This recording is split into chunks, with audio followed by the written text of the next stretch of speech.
The Karl-Anthony Towns trade makes absolutely zero sense, not only for the Timberwolves, but sorta for the Knicks as well. Today, I'm going to break down why that's the case and what this means for both teams moving forward. Welcome back to the channel, guys. I hope you're all having a great day so far. Make sure to hit that subscribe button before we get started, especially if you haven't seen one of my videos before, and make sure to like the video because that's the best way to support the channel. And if you never want to miss an upload, hit the notification bell while you're at it. September 27th obviously seems to be a huge day for trades in the NBA, as exactly 1 year ago, before the Knicks traded for Karl-Anthony Towns, Damian Lillard was traded by the Blazers to the Milwaukee Bucks. So who knows? I wonder what the big trade is going to be next year. Karl-Anthony Towns says that he was caught off guard and had no warning that he was going to be traded. And as a Blazers fan, where have I seen this before? And okay, before I break down both sides of the argument for both the Knicks and the Timberwolves, what was the exact trade? So, Karl-Anthony Towns got traded to the New York Knicks. Julius Randle, Dante DiVincenzo, and a first-round pick went to the Wolves, and then some miscellaneous salary filler was dealt to the Charlotte Hornets to make all the logistics work. So first, I want to break this down for the side of the New York Knicks and talk about why I think they made this trade and why this might actually work out well for them, and then I'll talk about what it means from the Wolves' point of view. So, for the New York Knicks, it is go time. James Dolan is ready and he wants to win now. And you can tell, as you obviously don't give up 5 first-round picks for Mikal Bridges and then turn around in the same offseason and trade for Karl-Anthony Towns. That's insane. They lost Isaiah Hartenstein to the OKC Thunder, and Mitchell Robinson is hurt, and so it was obvious that the New York Knicks need a center and needed one for this season, which is exactly what they got in Karl-Anthony Towns. In my opinion, it's a bit odd that they targeted Cat of all the centers around the NBA, as given his contract, I think you could have given up a lot less and gotten someone who maybe even fits that role of a center on your team a lot better. But it's going to be interesting to see what kind of lineups they try out when Mitchell Robinson is back healthy, and just see if Cat's role on the Knicks is similar to that as it was on the Wolves. Now, I think the one thing that Karl-Anthony Towns' game is missing a bit is his defense. Now, his overall defense is definitely a bit above average. However, I think teams know how to force him into the perimeter and on switches, and in those situations, he's just a bit dreadful. Now, obviously, Mikal Bridges and OG Anunoby can help make up for that, but I think overall, when Mitchell Robinson is back healthy, it's going to be an interesting lineup, as their projected starting lineup when Robinson is healthy would be Jalen Brunson,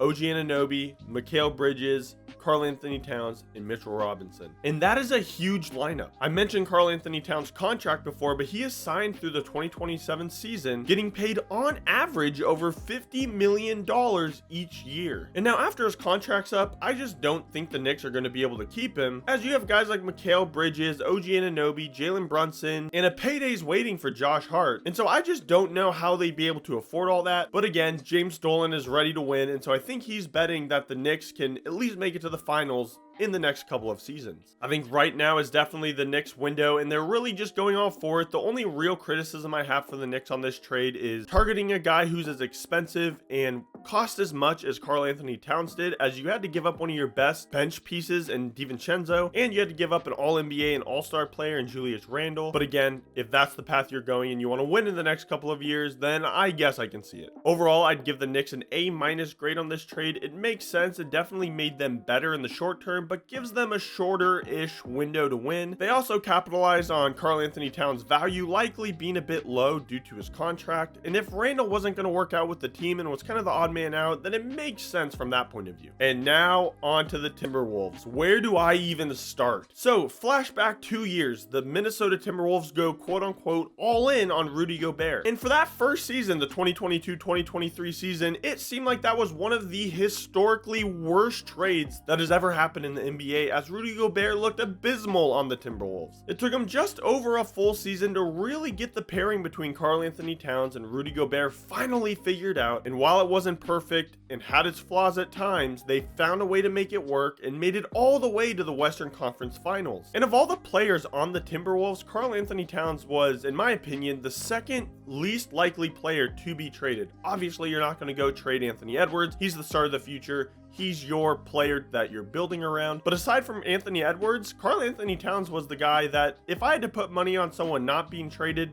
it probably would have been him. I think one thing a lot of people are overlooking is how much the three-point shooting and the loss of that more so is going to affect the Timberwolves. Now, Karl-Anthony Towns is the best three-point shooting big man in the league, and so losing that I think is going to have a huge effect on the Timberwolves this season. And you could honestly argue that Cat is one of, if not the best three-point shooting big man of all time in the NBA, but I'd still probably lean Dirk in that respect. And now, yes, I know that McDaniels shot well in the playoffs. He was shooting 43% over the 16 games that they played, but on the season, he only shot 33%. And that was after shooting 40% the year prior. And so in that sense, I don't really know if he's shown enough consistency that you can invest in him as the replacement for Karl-Anthony Towns, at least on the three-point shooting side. And now the Timberwolves definitely did sell pretty low on Karl-Anthony Towns, as I mentioned before, because of his expensive contract. But I think at that point, you may as well just keep him until his contract is up, or at least for another year or two, as the Timberwolves found a ton of success this season, and a huge part of that was because of him. And if you run it back one more season when you were pretty close to making the NBA Finals, I don't really think his value is going to lower at all over the next season. And now, don't get me wrong, Julius Randle is a good addition to the team, and it is rare that we see talent for talent trades like this, but I don't think it's a perfect fit. I do like the fact that the Timberwolves are giving Naz Reid a bit bigger of a role to step into, but overall it just kind of feels like the Wolves are still incomplete and got a bit worse after this trade. My thoughts on this trade are that the Wolves just wanted to save money, and we're looking at this trade from a zoomed out point of view where sure, they may be a little bit worse this year,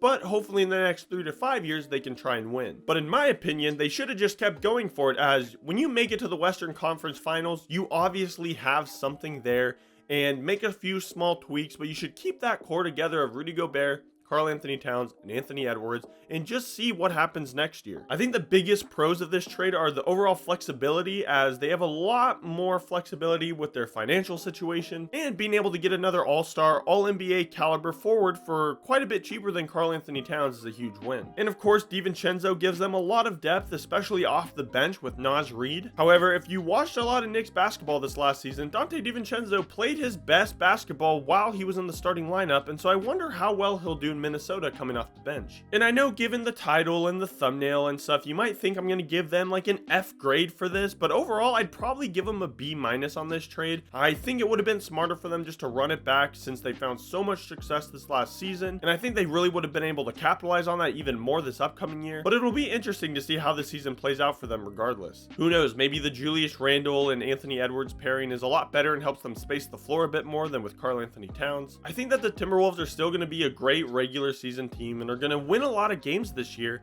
but I think their flaws are really going to stand out when they make it to the playoffs and are playing in a 7-game series against other Western Conference teams. I think that's where other teams will really be able to poke holes in their system and find all their flaws, and just overall I think that's where you'll see that the Timberwolves are a bit different and have taken a step back after this trade. But hey, comment below, let me know your thoughts. Minnesota fans, am I wrong? Are you guys happy with this trade? Do you think that trading Karl-Anthony Towns was the right move, or do you think you guys just should have ran it back? And Knicks fans, let me know your thoughts. Are you guys happy with trading for Karl-Anthony Towns, or do you wish you guys would have just taken the Nova Knicks and went as far as you could have with that? Regardless though, I appreciate you guys staying here and watching the video up until the very end. Don't forget to like, comment, and subscribe before you guys head out of here, and I hope you all have a blessed rest of your day, and until next time, I'll see you later.